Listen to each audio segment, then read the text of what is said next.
The weight of life isn't optional. It's going to come. The storms will blow. The challenges will arise. The disappointments will knock on your door, whether you invite them or not. But here's what I've learned after all these years. It's not what happens to you that determines your happiness. It's what you do about what happens to you. It's the philosophy you develop, the attitude you choose, and the disciplines you practice that will determine whether you rise above the circumstances or get buried beneath them. Now, when I say force yourself to be happy, I'm not talking about putting on a fake smile and pretending everything is wonderful when it's not. That's not happiness, that's delusion. What I'm talking about is making a conscious, deliberate decision to find reasons to be happy even in the midst of difficulty. It's about training your mind to look for the good, to search for the lessons, to find the opportunities that are always present, even in our darkest hours. You see, happiness isn't something that just happens to you. It's not a destination you arrive at when everything in your life is perfect. If that were the case, most people would never be happy because life is never perfect. Life is a series of challenges interrupted by brief moments of peace. But those who have learned the art of forcing themselves to be happy have discovered something remarkable. They can create their own weather, regardless of the storms raging around them. Let me tell you about a fundamental law of life that most people never learn. It's this: for every adversity, there is an equal or greater opportunity. But here's the catch: you have to look for it. You have to train your mind to see it. You have to develop the discipline to find it. Most people, when life gets heavy, they focus all their attention on the weight. They think about the problem, they talk about the problem, they worry about the problem, and they wonder why the problem seems to get bigger and bigger in their lives. But successful people, happy people, people who have learned to force themselves to be happy, they do something different. They acknowledge the weight, they don't deny it or pretend it doesn't exist, but they don't camp there. They don't set up permanent residence in the land of problems. Instead, they ask themselves different questions. Instead of asking, why is this happening to me? They ask, what can I learn from this? Instead of asking, how can I get out of this? They ask, how can I grow through this? The difference between these two approaches is the difference between being a victim and being a victor. Victims focus on what's wrong, what's missing, what's not working. Victors focus on what's possible, what's available, what's working. And here's the beautiful thing about the human mind: whatever you focus on expands. If you focus on your problems get bigger. If you focus on your possibilities get bigger. Now, I want to share with you a principle that has served me well throughout my life, and it's this: work harder on yourself than you do on your job. You see, most people work hard on their jobs and wonder why their lives don't change. They put in 8 hours a day, 5 days a week, 50 weeks a year, working on their job, and they wonder why they're not getting ahead. But here's what they don't understand: if you work hard on your job, you can make a living. But if you work hard on yourself, you can make a fortune. The same principle applies to happiness. Most people work hard trying to change their circumstances, and they wonder why they're not happy. They think, if I could just get that promotion, if I could just find the right relationship, if I could just have more money, then I'd be happy. But happiness doesn't work that way. Happiness is an inside job. You have to work harder on developing your internal state than you do on changing your external circumstances. How do you work on yourself? How do you develop the discipline to force yourself to be happy even when life feels heavy? It starts with understanding that happiness is a choice, not a chance. It's not something that happens to you, it's something you create. And like any skill, it requires practice, patience, and persistence. The first discipline is the discipline of gratitude. Every morning when you wake up, before you even get out of bed, find 3 things you can be grateful for. They don't have to be big things. They can be simple things: the fact that you woke up, the roof over your head, the air you breathe. The practice of gratitude is like a muscle. The more you exercise it, the stronger it becomes. And the stronger your gratitude muscle becomes, the easier it is to find reasons to be happy even when life is challenging. But gratitude is just the beginning. The second discipline is the discipline of positive self-talk. Most people are their own worst enemy. They talk to themselves in ways they would never talk to their best friend. They criticize themselves, they doubt themselves, they beat themselves up for their mistakes. But successful people, happy people, they've learned to become their own best friend. They encourage themselves, they motivate themselves, they forgive themselves when they make mistakes. Your self-talk is like a radio station that's playing in your head 24 hours a day, 7 days a week. The question is, are you tuned into the positive station or the negative station? Are you listening to messages of encouragement and possibility, or are you listening to messages of doubt and limitation? You have the power to change the station anytime you want. You can choose what you listen to in your own mind. Here's something else I've learned about forcing yourself to be happy. It requires you to become a student of life. Every experience, every challenge, every setback is a lesson in disguise. But most people are so busy complaining about their lessons that they never learn from them. They repeat the same mistakes, face the same challenges, and wonder why their lives never change. But wise people, happy people, they approach life differently. They see every experience as an opportunity to learn and grow. They ask themselves, what is this situation trying to teach me? How can I use this experience to become a better person? What skills do I need to develop to handle this challenge more effectively? When you approach life as a student, everything becomes interesting. Every experience becomes valuable. Every challenge becomes an opportunity for growth. The third discipline is the discipline of association. Jim Rohn used to say, you become the average of the 5 people you spend the most time with. If you want to be happy, you need to associate with happy people. If you want to be successful, you need to associate with successful people. If you want to be positive, you need to associate with positive people. This doesn't mean you abandon your friends and family who might be struggling. It means you become more selective about who you allow to influence your thinking. You limit your exposure to negative people and negative influences. You seek out people who inspire you, who challenge you to grow, who believe in your potential even when you don't believe in it yourself. But here's the challenge. Positive people don't just fall into your lap. You have to seek them out. You have to go where they are. You have to read what they read, listen to what they listen to, attend the seminars they attend. You have to make an investment in surrounding yourself with the right influences. The fourth discipline is the discipline of learning. Happy people are learners. They understand that if they're not growing, they're dying. They're constantly reading books, listening to educational programs, attending seminars, learning new skills. They understand that their income will never exceed their personal development, and their happiness will never exceed their personal growth. Learning gives you options. Learning gives you confidence. Learning gives you the tools you need to handle whatever life throws at you. When you're constantly learning and growing, you develop an unshakable belief in your ability to handle any challenge. You know that no matter what happens, you have the resources to deal with it. But most people stop learning when they graduate from school. They think their education is complete. They think they know everything they need to know. And then they wonder why their lives become stagnant, why they feel stuck, why they lose their enthusiasm for life. The truth is, formal education will make you a living, but self-education will make you a fortune. And self-education will also make you happy. Now let me share with you another principle that's crucial to forcing yourself to be happy, the principle of contribution. Human beings are happiest when they're contributing to something greater than themselves. When you're focused only on your own problems, your own needs, desires, you become miserable. But when you shift your focus to how you can serve others, how you can make a difference, how you can contribute to the world around you, something magical happens. Your problems begin to shrink, your perspective expands, and your happiness increases. This is one of the great paradoxes of life. The more you give, the more you receive. The more you help others, the more you help yourself. The more you focus on making others happy, the happier you become. It's a law as reliable as the law of gravity, but most people never discover it because they're too focused on getting rather than giving. Contribution doesn't have to be grand or dramatic. It can be as simple as helping a neighbor, volunteering at a local charity, mentoring someone who's struggling, or just being kind to the people you encounter throughout your day. The key is to make contribution a regular part of your life, not something you do occasionally when you feel like it.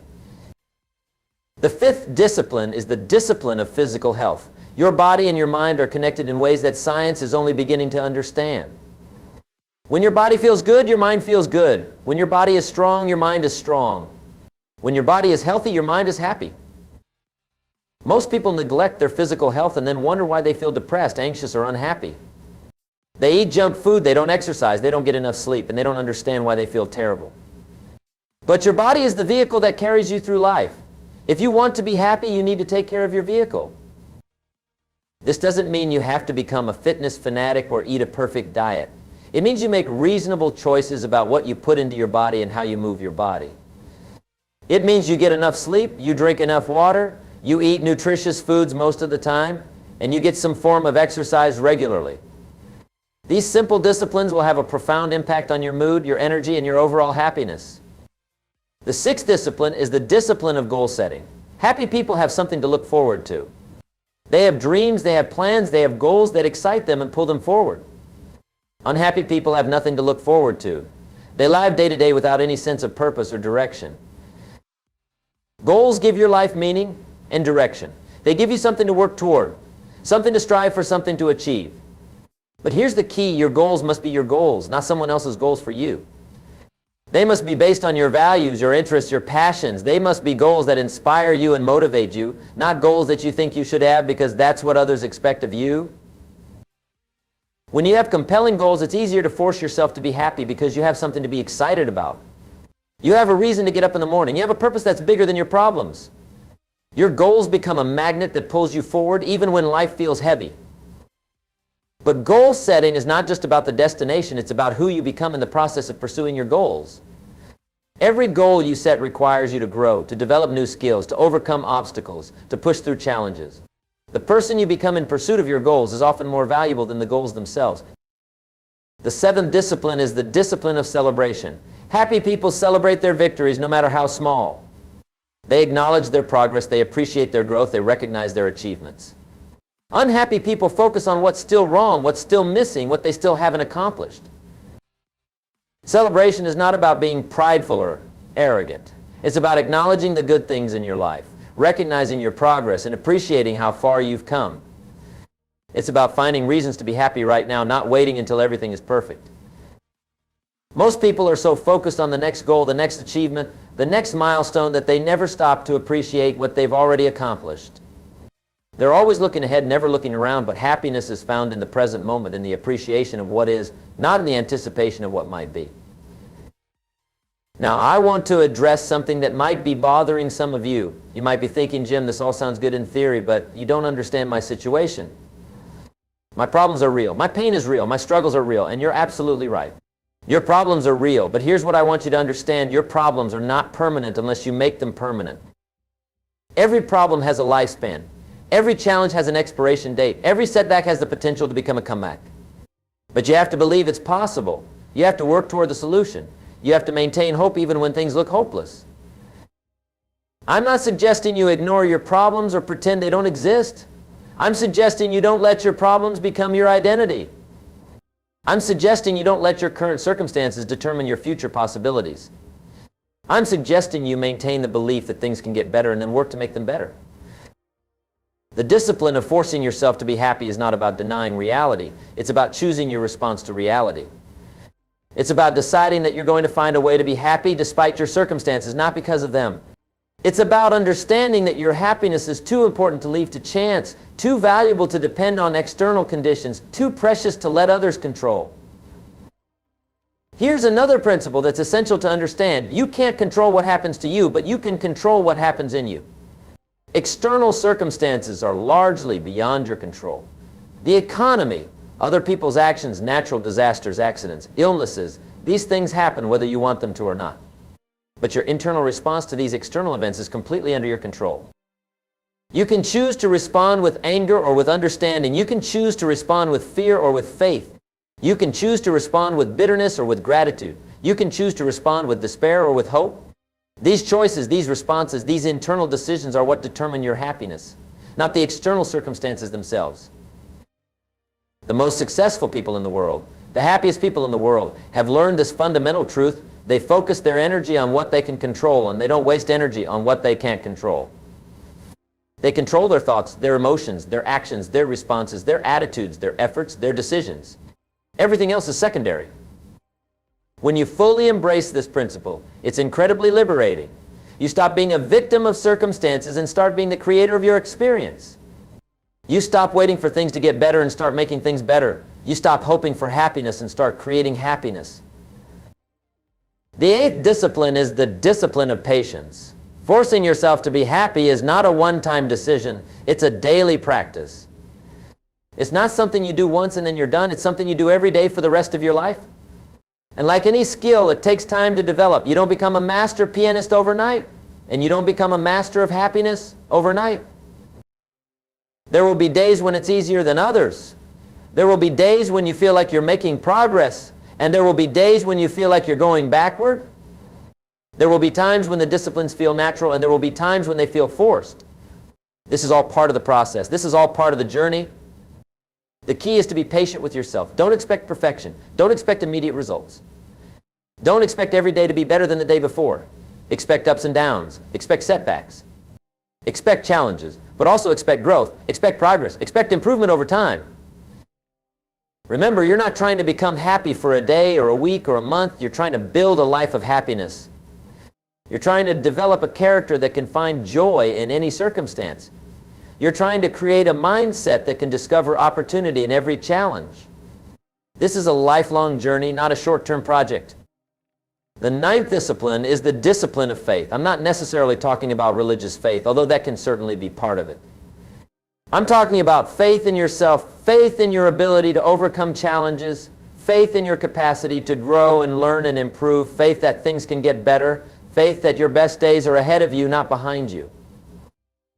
Faith is what sustains you when you can't see the solution to your problems. Faith is what keeps you going when the path ahead is unclear. Faith is what gives you the strength to take the next step when you don't know where the path is leading. Faith is what allows you to maintain hope when circumstances suggest hopelessness. Without faith, it's impossible to force yourself to be happy when life feels heavy. Without faith, you'll give up at the first sign of difficulty. Without faith, you'll let your circumstances determine your emotional state. But with faith, you can maintain your happiness regardless of what's happening around you. Faith is not about being naive or unrealistic. It's about believing in possibilities that others can't see. It's about trusting in your ability to handle whatever comes your way. It's about knowing that every setback is a setup for a comeback. Every ending is a new beginning. Every failure is a lesson in disguise. The 10th discipline is the discipline of service. When life feels heavy, one of the best ways to lift your spirits is to lift someone else's spirits. When you're focused on your own problems, they seem enormous. But when you shift your focus to helping others with their problems, your problems begin to shrink in comparison. Service takes you outside of yourself. It connects you to something larger than your own concerns. It reminds you that you're part of a community, part of humanity, part of something bigger than just your individual existence. Service gives your life meaning and purpose beyond your personal goals and ambitions. The beautiful thing about service is that it doesn't require you to have your life completely together before you can help others. You don't have to be perfect to be helpful. You don't have to have all the answers to provide some answers. You don't have to be completely happy to help someone else find happiness. In fact, sometimes the best service you can provide is to share your struggles, your challenges, your journey toward happiness. Others who are facing similar difficulties can be encouraged by your example, inspired by your perseverance, motivated by your determination to keep going despite the obstacles. Service is not about grand gestures or dramatic acts of kindness. It's about the small, consistent ways you can make a difference in the lives of others. It's about listening when someone needs to talk, offering encouragement when someone is discouraged, providing help when someone is struggling, showing kindness when someone is hurting. Now, let me share with you a principle that ties all of these disciplines together, the principle of compound interest. You might be familiar with compound interest as it relates to money, how small, consistent investments can grow into large sums over time. The same principle applies to happiness. Small, consistent actions compound over time. A daily practice of gratitude might not seem like much on any given day, but over weeks, months, and years, it transforms your perspective and your experience of life. A daily commitment to positive self-talk might feel insignificant in the moment, but over time it rewrites the program that's running in your mind. Each discipline I've shared with you might seem small and insignificant by itself. But when you practice them consistently, when you compound them over time, they create a powerful force for happiness in your life. They build momentum, they create habits, they develop character, they transform your internal landscape. This is why forcing yourself to be happy is not just about getting through tough times. It's about building a life that can weather any storm. It's about developing the internal resources that will serve you well regardless of what external circumstances you face. The compound effect of these disciplines creates what I call emotional resilience. Emotional resilience is the ability to bounce back from setbacks, to recover from disappointments, to maintain your equilibrium even when life feels chaotic. It's not about avoiding difficulties. It's about developing the capacity to handle difficulties without losing your happiness. Emotionally resilient people don't experience fewer problems than others. They just handle their problems differently. They don't let their problems define them, discourage them, or defeat them. They use their problems as opportunities to grow stronger, wiser, and more capable. Here's something else I want you to understand about forcing yourself to be happy. It's not selfish. Some people think that focusing on their own happiness is self-centered or narcissistic. But the opposite is true. When you're happy, you're a better parent, a better spouse, a better friend, a better employee, a better citizen. You have more to give because you're not depleted by negativity, worry, and despair. Happy people are more generous, more compassionate, more patient, more understanding. They're more likely to help others, more likely to volunteer, more likely to make a positive difference in their communities. They're more productive at work, more pleasant to be around, more inspiring to others and by others. When you force yourself to be happy, you're not just improving your own life, you're improving the lives of everyone around you.